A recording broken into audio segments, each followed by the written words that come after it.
I'm Leah Finley, 32 years old. For 3 months, I poured my heart into planning my sister's dream wedding in San Francisco, chasing every vendor, handcrafting seating charts for 200 guests, picking organic florals to match her coastal vibe, all to stitch our family back together after Dad's death broke us apart 2 years ago. I thought this was my chance to prove my love, to be seen. But when I arrived in my cocktail dress, they shoved me to the service staff's table behind the kitchen. My sister slid her plate of leftovers toward me, smirking. "Eat up, Leah. You're working hard," she said. As the table's laughter sliced through me, my mother nodded, her voice cold. "Your staff today." I stayed calm, my hands steady. But what I did next turned their celebration upside down. A truth I unintentionally revealed about my father set off consequences beyond imagination, fracturing everything that had seemed perfect for the past 2 years. My sister dropped to her knees, begging, "Please, don't.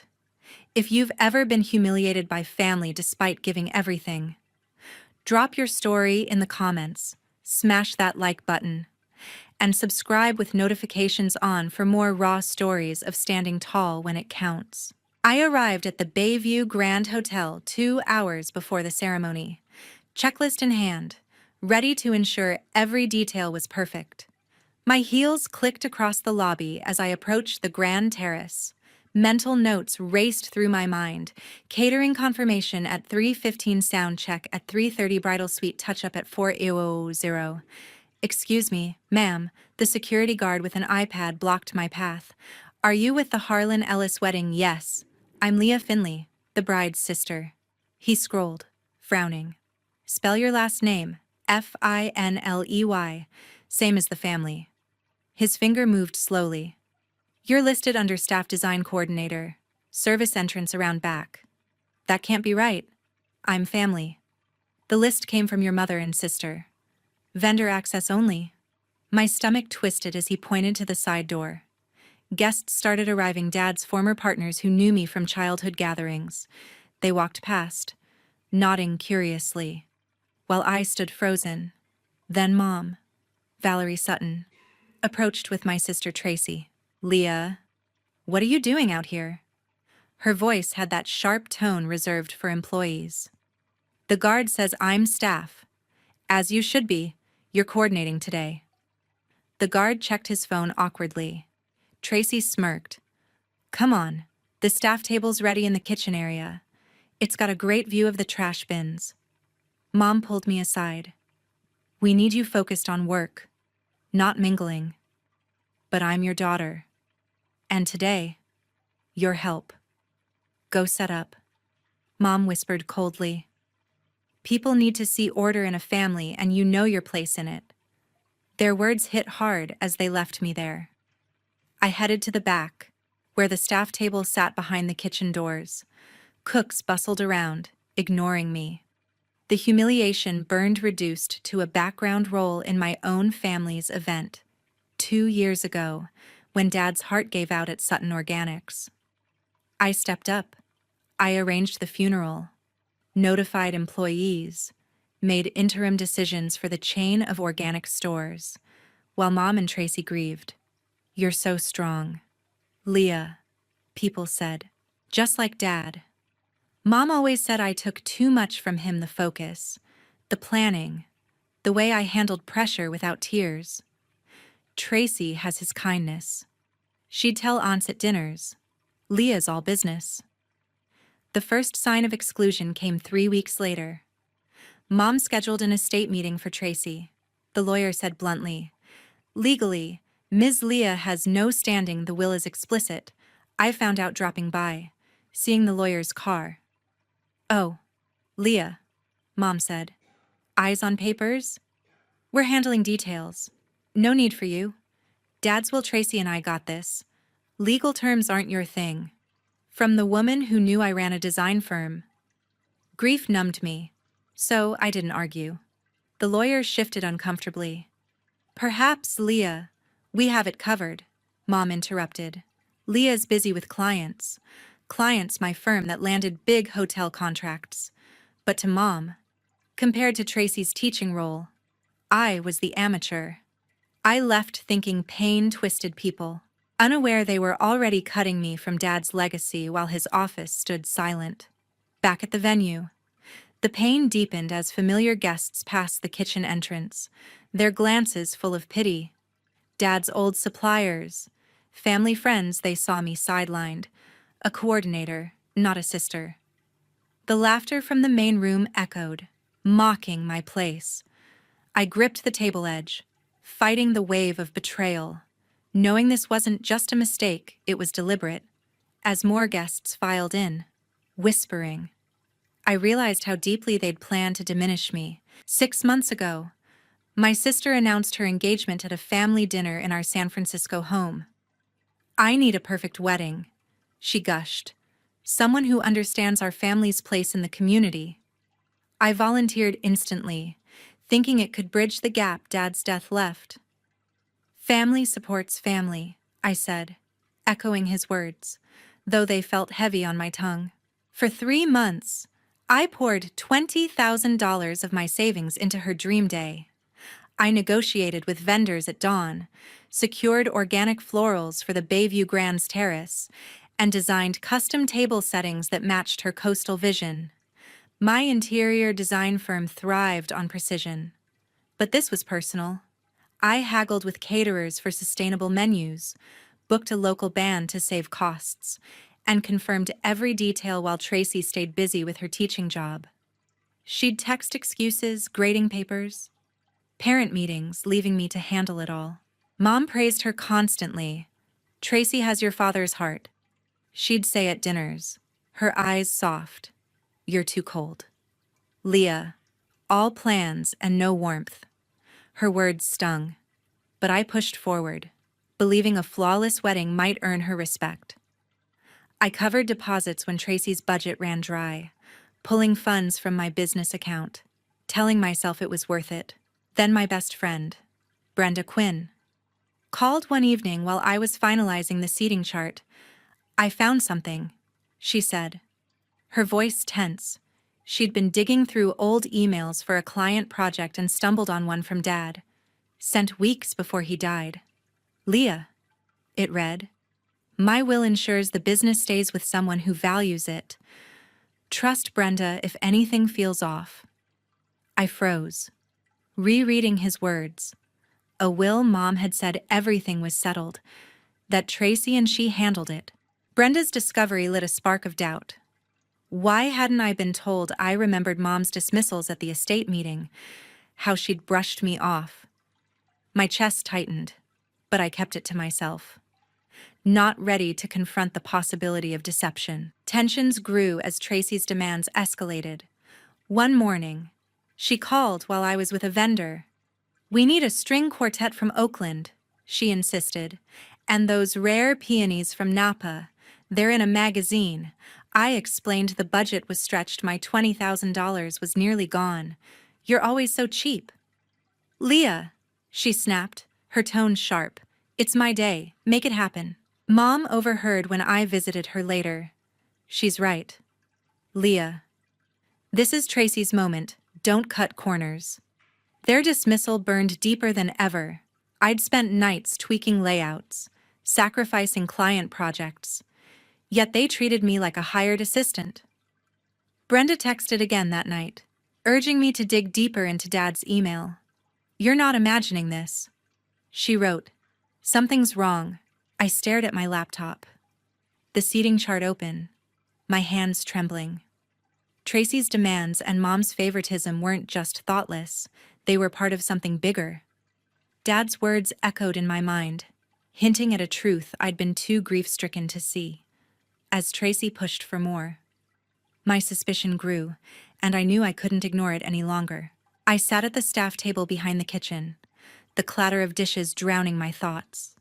Servers rushed past, ignoring me, as I gripped my checklist, trying to focus. Then Mom approached, her heels sharp against the floor. Leah, why are you still here? She snapped, her voice like a whip. You're supposed to be working. not sitting around. I'm family. Mom, I planned this wedding.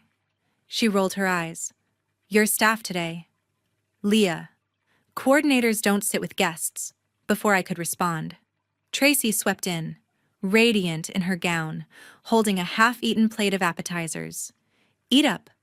Leah, she said, sliding the leftovers toward me with a smirk. Wouldn't want you starving while you work. The staff table erupted in laughter, their chuckles cutting deeper than her words. My face burned. But I kept my hand steady, refusing to let them see me break. As Mom turned away, my phone buzzed. Brenda Quinn, my best friend. Texted, I'm outside with Brandon. We have proof. My heart raced. Brandon Lowe, our family lawyer, had been calling all morning, his messages urgent. I stood, brushing off the humiliation, and stepped toward the terrace entrance. Brenda met me there, her eyes fierce. I printed the email from your dad, she whispered, handing me a folded sheet. It's real. Brandon Lowe approached, clutching a leather folder. Leah, we need to talk now. His tone was grave. Mom spun around, her face tightening. What's this about? She demanded. Brandon didn't flinch. It's about Kyle's will. Valerie, the one you claimed was settled. Mom's eyes narrowed. Everything's handled. Leah doesn't need to be involved. I'm a Finley, I said, my voice firm. If there's a will, I'm a beneficiary. Brandon nodded. Exactly. I have a notarized document, signed 2 weeks before Kyle's death. Brenda handed me the email printout. Dad's words stared back. My will protects the business for someone who values it. Trust Brenda if questions arise. Mom's voice rose. This is nonsense. The estate's closed.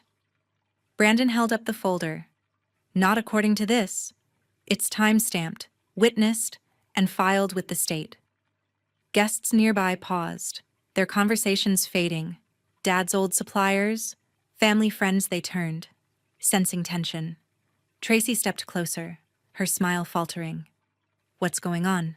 Mom. Nothing, Mom hissed, but her hands shook. Brenda spoke up.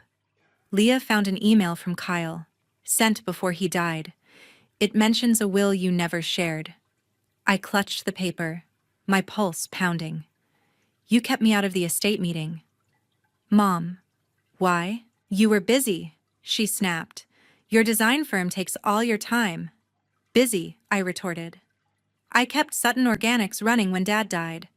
Guests whispered, their eyes darting between us. A cousin leaned forward, curious. Tracy's maid of honor froze, plate in hand.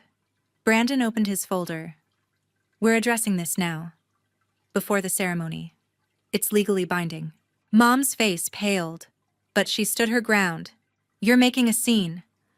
Leah, I'm clarifying my place, I said, stepping closer. The crowd grew silent, their attention locked on us.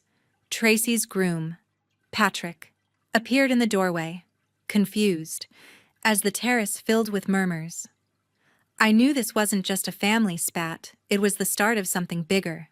Brandon led us into the ballroom, where 200 guests sat waiting for the ceremony. Their chatter faded as we entered me. Brenda, Mom, and Brandon.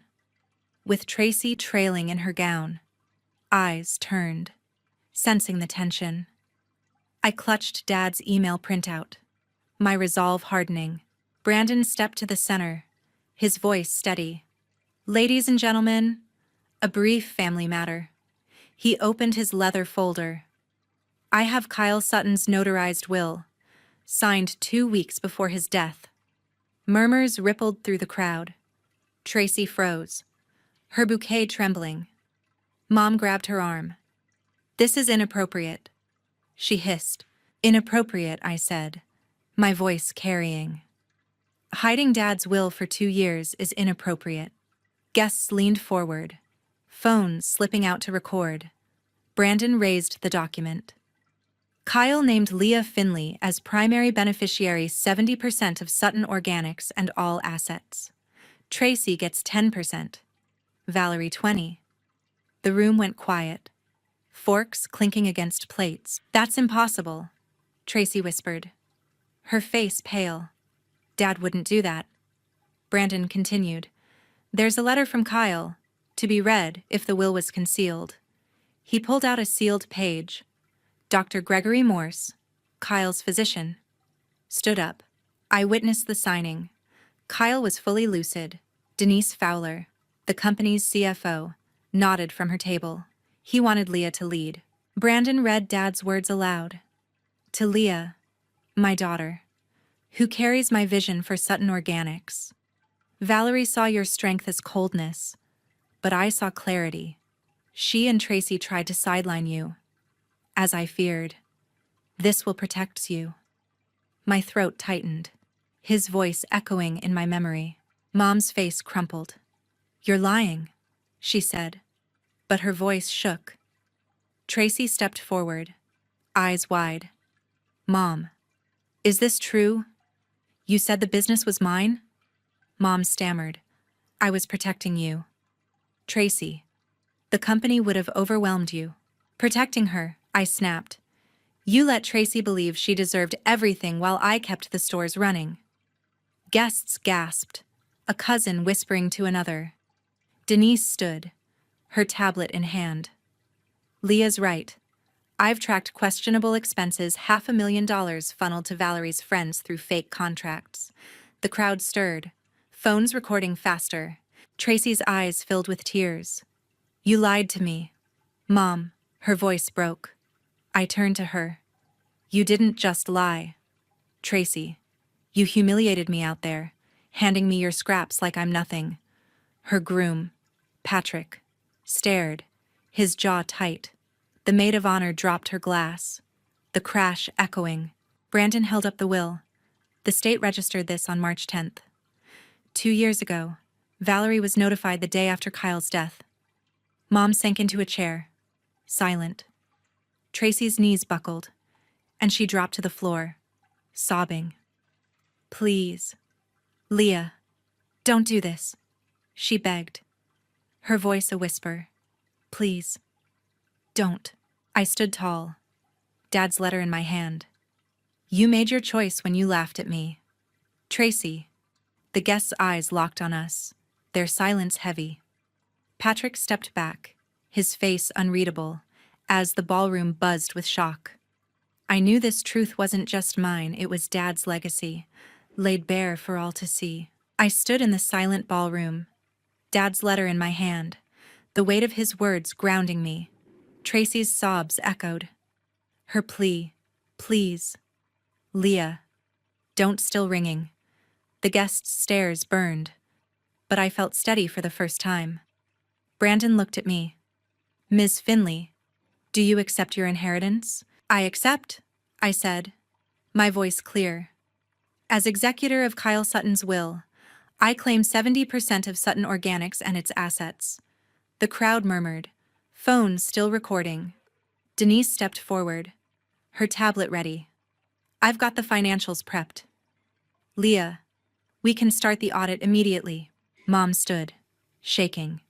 You can't do this. It's Tracy's future. No, Mom, I said, meeting her gaze. You stole mine when you hid Dad's will. Brandon nodded. The will's notarized. Valerie, it's legally binding. I turned to Denise. Freeze all company accounts now. Use my emergency authorization code. She tapped her tablet. Confirming. Done. All cards and transactions are locked pending review. Tracy's eyes widened, her hands clutching her gown. Patrick, her groom, stepped closer, his face hard. What does this mean? Tracy, you said the business was yours? She stammered, her voice weak. I thought it was. Mom told me. You thought wrong, I cut in. Dad chose me because I kept the stores running while you played teacher and Mom played favorites, guests whispered, their shock palpable. Patrick's jaw tightened. You lied about the company's finances. His tone was sharp, cutting through the room. I walked toward the exit, Brenda at my side. "We need to move fast," she whispered. "The audit will show everything." I nodded, my steps firm. As I passed the terrace, I heard Patrick confront Tracy. "How much did you know?" he demanded. Her silence was answer enough.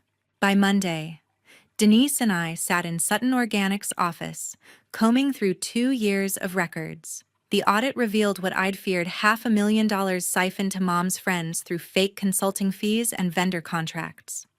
"Embezzlement," Denise said, her voice grim. "We can recover it, but Valerie will need to sell assets." I authorized legal action. Return the money within 30 days. Or we file charges. Mom's lawyer called by noon, pleading for a deal. I refused. This wasn't about revenge, it was about justice. Dad's legacy deserved better than their greed. Tracy's world unraveled faster. Patrick filed for annulment that week, citing deception, his family's prenup, common in San Francisco's elite circles, protected him from her lies about the company's wealth. He walked away, leaving Tracy alone. Her teaching job hung by a thread. Parents at her school whispered about the scandal, their trust in her shaken. I stayed focused, meeting with suppliers to stabilize the stores. Denise reported we'd retained 2 major contracts Tracy's mismanagement had nearly lost. The staff, loyal to Dad, rallied behind me, grateful for direction. As I signed off on the audit, I felt a quiet strength. Tracy's marriage was collapsing. Mom faced financial ruin, but I was saving what Dad built. Their choices had led to this, and I wasn't carrying their weight anymore. Patrick's final glance at Tracy, cold and distant, told me her perfect day was over for good. Weeks later, I walked into Sutton Organics' office, now my office, and felt a shift. The stores were profitable again, shelves stocked with organic goods, and I'd rehired 10 employees Tracy's mismanagement had let go. Suppliers signed new contracts, trusting my leadership. The company Dad built stood stronger than ever. Tracy's life crumbled fast. Her teaching job vanished when parents at her San Francisco school demanded her removal, citing the public scandal from the wedding. Social media buzzed with clips of her handing me leftovers, her lies about the company exposed. Patrick's annulment finalized within a month his family's prenup, standard in California's elite circles, voided their marriage over her financial deception. He moved on, leaving Tracy to face the fallout alone. Mom's world fell apart too, to cover the $500,000 in embezzled funds. She sold her San Francisco home, a market where even modest houses fetched millions. The sale barely cleared the debt, leaving her in a rented apartment on the city's edge. Neighbors who once admired her avoided her gaze, their whispers about her betrayal spreading through our tight-knit community. I blocked their numbers, cutting contact completely. No apologies came, and I didn't need them. Mom and Tracy had chosen greed over family, sidelining me for years while I carried Dad's legacy. I wasn't their scapegoat anymore. My days filled with running the stores, meeting clients for my design firm, and building a life free from their demands. Brenda checked in often, her support unwavering. "You're thriving," she said over coffee, her smile warm. Dad would be proud. I nodded, thinking of his letter, his trust in me. The pain of their betrayal lingered, but it no longer defined me. I'd fought for what was mine, and won.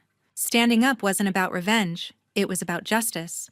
Mom and Tracy lost their status, their wealth, their illusions of control, because they underestimated me. I learned my worth isn't tied to their approval. It's in the strength to walk away, to build something true. If you're the family outcast, the one who gives everything only to be dismissed, know this: standing up brings freedom and justice. Your value isn't what they say, it's what you prove to yourself.